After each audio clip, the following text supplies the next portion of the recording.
ဒါလေးကတရုတ်စီတီလေးဖြစ်ပါတယ်တရုတ်စီတီကလူခန္ဓာကိုယ်အတွက်အကျိုးပြုတဲ့တက်တွေအများကြီးပါပါတယ်အစာခြေစနစ်ကိုကောင်းမွန်စေပါတယ်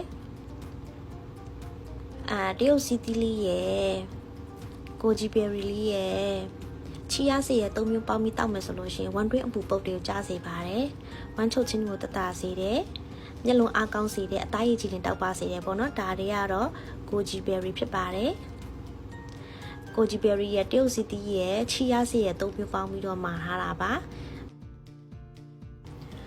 ဒါလေးကတော့ရွာငံကနေထွက်တဲ့ Arabica coffee စစ်စစ်ဖြစ်ပါတယ်ရွာငံဒေသကနေထွက်တာပါကော်ဖီတီးလေးတွေကိုတေချာကြိတ်ခွဲပြီးမှထွက်လာတဲ့ကော်ဖီဂျမ်မုံလေးဖြစ်ပါတယ်ဝိတ်ချချင်တဲ့သူတွေကဒီကော်ဖီလေးကိုမနက်ပိုင်းမှာဖြော်ပြီးမှတကြားမထည့်ပဲနဲ့ပေါ့နော်တံပြာတီးညစ်ပြီးမှတောက်သုံးမယ်ဆိုလို့ရှိရင်မနက်ပိုင်းအတွက်လမ်းဆန်တက်ကြပြီးတော့ဝိတ်လဲကျစီပါတယ်ရွာငံကနေထွက်တဲ့ရွာငံရတနာ Arabica coffee ဖြစ်ပါတယ်ရှင်ဒါလေးကတော့ဖြုံစီလေးပါအသက်ရွယ်တစ်ခုရလာတဲ့အများအစီအစံလေးတွေစားပေးရတယ်ဆိုလို့ပါဖြုံစီလေးကတော့ဒီမှာရှားပါတယ်ရှင်ဒါကြောင့်လို့ဖြုံစီလေးကိုမှာထားပါတယ်ဖြုံစီလေးကလည်းရှမ်းပြည်ဒေသကနေထွက်တဲ့ဖြုံစီလေးပါရှင်ရှမ်းပြည်ဒေသကနေထွက်တဲ့အစားအစာတွေမျိုးကြိတ်ပါတယ်ဒါလေးကတော့ချီယာစီလေးဖြစ်ပါတယ်ချီယာစီရဲ့ခုနကဒီတရုတ်စီတီ6လေးရဲ့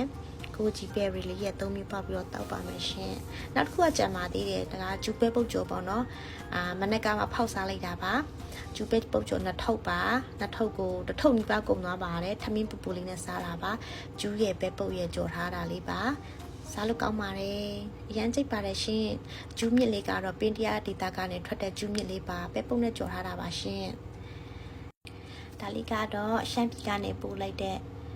ရှမ်းပြည်အစားအစာလေးပါနောက်ထပ်ကြံပါသေးတယ်ရှင်ရွှေတောင်တန်းနမ်းဆန်ထိုးဘူးလေးပါရှင်အားလည်းဖောက်စားထားပါတယ်ဒါကတော့ကျိန်းတုံပင်စိမ့်သီးလေးပါကျိန်းတုံဒေတာကနေထွက်တဲ့ဟာလေးပါ